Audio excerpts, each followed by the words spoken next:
दोस्तों, आप कितना भी पढ़ लिख जाइए लेकिन आपके लिए नौकरी नहीं है। सड़कों पर लाठियां खाइए, आत्महत्या कीजिए, लेकिन आपके लिए नौकरी नहीं है। सिफारिश सल्तनत जब डिग्रियां रद्दी और रिश्तेदार योग्यता बन जाए तब सोचिए क्या हो। जी हाँ दोस्तों, मध्य प्रदेश की अटल बिहारी वाजपेयी हिंदी विश्वविद्यालय से जो खबर आई है वो खबर आपको चौंकाने वाली है। प्रदेश के शिक्षित बेरोजगारों के गाल पर वो तमाचा है। आरोप है कि यहां असिस्टेंट प्रोफेसर की भर्ती परीक्षा या योग्यता के दम पर नहीं बल्कि अफसरों की पत्नियों और नेताओं के करीबियों की सूची देखकर आंखें दंग हो गई। जहां संघर्ष करने वाला पढ़ा लिखा युवा रोजगार पाने के लिए सड़कों पर भटक रहा है, वहां रसूखदारों के चहीते सीधे प्रोफेसर की कुर्सी पर विराजमान हो गए हैं और यहां गरीब का बच्चा सड़कों पर झंडा उठाए टहल रहा है। दोस्तों, योग्यता का कत्ल हो रहा है। 150 में से 25 योग्य पर मौका 13 चहेतों को अखबार के आंकड़े के मुताबिक बता रही हूं। 150 आवेदनों में से केवल 25 लोगों को लिया गया और उनमें से 13 उनके अपने चहीते लोग हैं जिनका जुड़ाव सीधे तौर पर विश्वविद्यालय के प्रबंधक का है या प्रभावशाली संगठनों का है या फिर अधिकारियों के रिश्तेदारी और नातेदारी के आधार पर चयन किया गया है। ज्ञान के अभाव में ज्ञान के बजाय कनेक्शन हो, मतलब ज्ञान नहीं है, रिश्तेदारियों को भर लिया गया। समझ लीजिए कि उस विश्वविद्यालय की से निकलने वाली जो शिक्षा होगी उसका भविष्य क्या होगा। जब ये सिफारिशें आई हैं तो क्या बच्चों को पढ़ाएंगे। हाईकोर्ट को ठेंगा और स्थायी होने की जल्दबाजी इतनी ज्यादा शर्मनाक बात है दोस्तों कि मामला हाईकोर्ट में चल रहा है। इस पूरी भर्ती प्रक्रिया को लेकर मामला हाईकोर्ट में है, लेकिन विश्वविद्यालय प्रशासन को इतनी ज्यादा जल्दी थी कि बिना हिचकिचाए इन्होंने 13 प्रोफेसरों की परीक्षा अवधि को समाप्त कर उन्हें स्थायी रूप से वहां पर भर्ती कर दे, उनकी पुख्ता नौकरी लगा दी। आखिर इतनी क्या जल्दबाजी थी? क्या विश्वविद्यालय प्रशासन को डर था कि अदालत का फैसला आने से पहले अपनों को सुरक्षित कर लिया जाए, उनकी सीटों को बुक कर दिया जाए? ये सीधे तौर पर न्यायपालिका को चुनौती और नियमों की धज्जियां उड़ाने वाला है।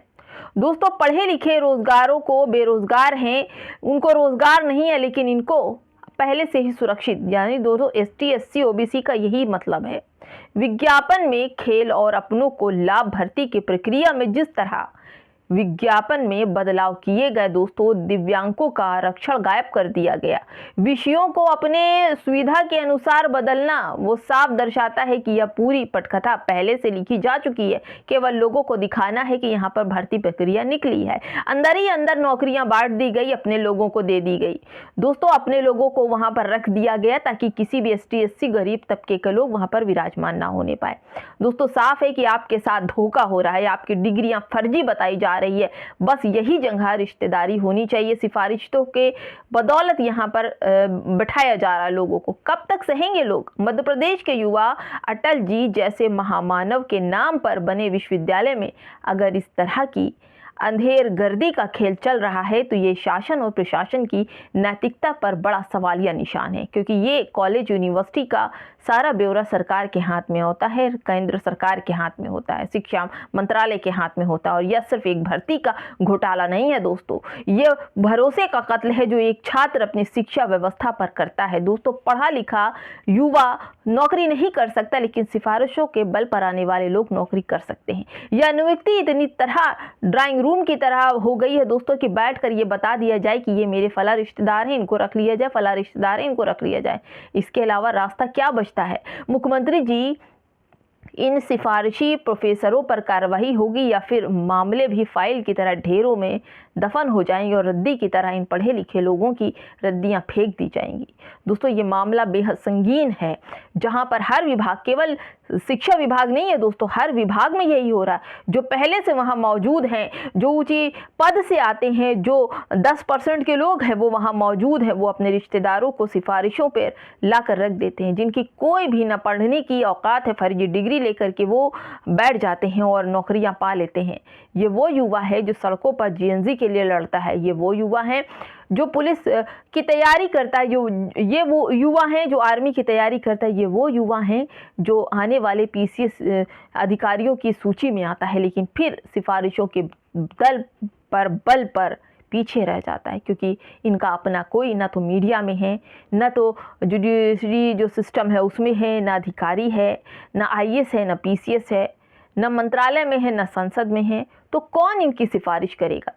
यानी दोस्तों, इन लोगों की सिफारिश भी जो असिस्टेंट प्रोफेसर हैं, आपने देखा BHU में कई सालों से एक लड़का एडमिशन लेने के लिए परेशान है, BHU के बाहर बैठा है एडमिशन लेने के लिए, लेकिन वहाँ पर प्रोफेसरों ने इसलिए नहीं दिया, कहते हैं कि इसको पढ़ने में अच्छा नहीं है, इसलिए हम इसे डॉक्टरेट की डिग्री नहीं देंगे। दोस्तों, ऐसे न जाने कितने बच्चे हैं जिनको डॉक्टरेट की डिग्री नहीं दी जा रही, उन्हें सिर्फ ये कह दिया जाता है कि ये इस डॉक्टरेट की डिग्री में अभाव इनको नहीं है, जबकि वो अच्छे पढ़ने लिखने में हैं, पहुंच जानते हैं, शिक्षा का महत्व जानते हैं, डिग्रियां इकट्ठा कर रखी है, एक्सपीरियंस ले रखा है, लेकिन फिर भी उनको जगह मिलेगी जो उनके अपने हैं। 10% वालों को दिया जाएगा नौकरी।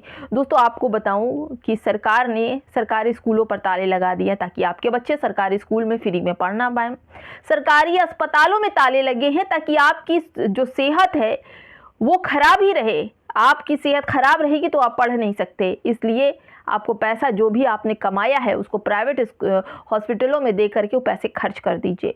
फिर आता है परीक्षा का टाइम। परीक्षा के टाइम पर भी या तो भर्तियां रद्द हो जाती हैं, या परीक्षाएं रद्द हो जाती हैं, या फिर नकलची जो सॉलर होते हैं वो पेपर नकल करवा देते या पेपर आउट हो जाता है। और ऐसे में सवाल आता है कि जो पढ़ने वाला युवा है वो किसी भी तरह से नमक रोटी खाकर भी आगे बढ़ जाता है, तो वो प्रोफेसर उन्हें कहते हैं कि तुम्हारी औकात नहीं है कि तुम डॉक्टरेट की डिग्री लोगे, या तुम्हारे में ये कमी है, तुमको हम आगे नहीं बढ़ने देंगे। पर्चे फाड़ के डस्टबिन में डाल दिए जाते हैं। ऐसे बहुत सारे, अभी हाल ही में एक डॉक्टर दलित समाज से आते थे, उन्होंने आत्महत्या कर ली इसी वजह से। दोस्तों, अब ये समझने का फेर है कि आपको किसी भी हाल में आगे बढ़ने नहीं दिया जाएगा।